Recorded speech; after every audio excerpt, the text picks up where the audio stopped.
crianças hoje têm tudo para elas, específico, desde da indústria, mas também da educação, né, e de ideias de família, né? Então se criou bolhas para a criança, né, com essa ideia de infância, né? E aparta as crianças da vida e do viver, né? E de um saber cotidiano que está na comunidade, né?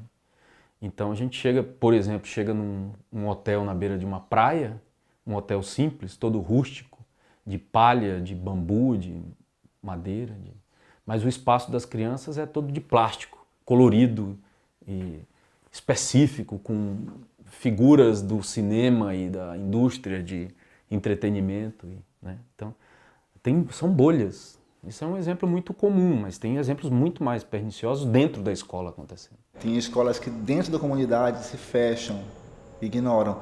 Outras abrem as portas para que as brincadeiras sejam brincadas não somente no terreno externo, mas elas sejam brincadas lá dentro.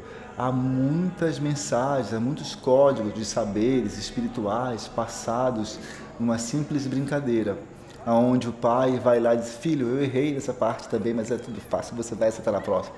Então tem essa passagem de informações que favorece muito, né, um diálogo entre a criança e o adulto. A importância de você construir é diferente de você entregar um brinquedo pronto.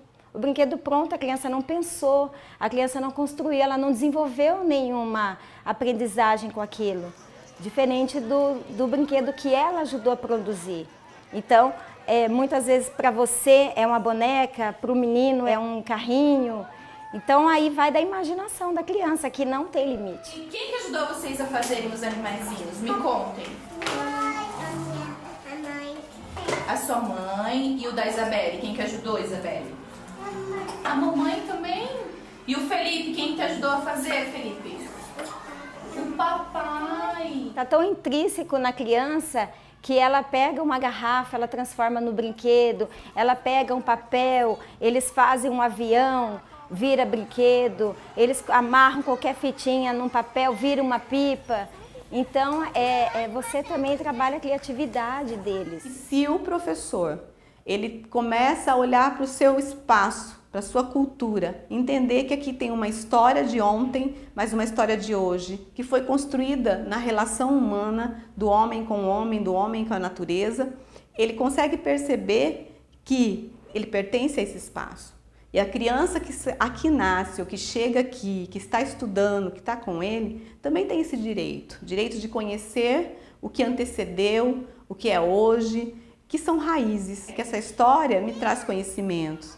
E que nesse olhar para o outro, olhar para mim, olhar para a minha cidade, eu compreendo que ela me traz histórias, né? E eu posso começar a indagar, o que é que precisa melhorar nessa cidade? Como era antes? O que ela me trazia? O que traz hoje? Então esse pertencimento, né, que é o eixo que a gente acredita importante da cultura no currículo da educação infantil. Quando o homem começa a produzir em série e começa a despertar nas pessoas a possibilidade de adquirir para ter uma vida melhor, ou mais conforto, né? ou ser com mais qualidade, né? Algo nesse nível, também se vincula muito fortemente a isso uma ideia de produtos para uma faixa especial da vida, que é a infância, né? E aí a publicidade é muito voraz em perceber, e muito perspicaz em perceber que tem uma faixa da vida que é mais sensível ao dado simbólico e icônico da publicidade, da propaganda, né?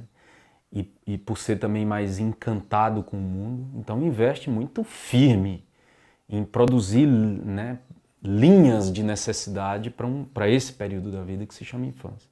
Os materiais não estruturados, né, que são elementos da natureza, ele possibilita a criança ter ação, né, ela ser protagonista da brincadeira, né, porque esses elementos possibilitam o interagir entre eles que um brinquedo jamais poderia, um brinquedo, quem sabe, pronto ali, que vem cada vez mais estruturado para a criança, né, ele vem cada vez, ele deixa cada vez a criança com menos ação, né, ele não possibilita a criança brincar porque a boneca ela já está doentinha, ela já vem com a injeçãozinha do lado, ela já come, e não faz com que a criança pense e imagine e crie possibilidades, estratégias, hipóteses do que aquilo pode ser, né?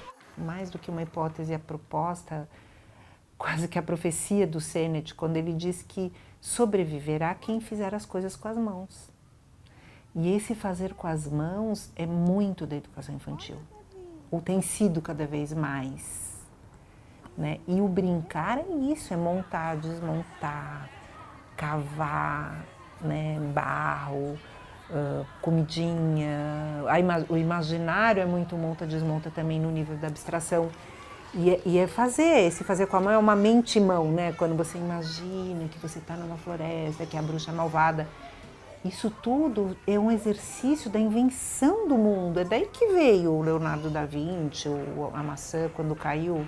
Quer dizer, quem não está ligado nisso não enxerga o anúncio do novo. Eu acho que essa questão é muito importante, de você poder pôr a mão, de você ver a transformação agora. Isso é valorizado nos processos pedagógicos?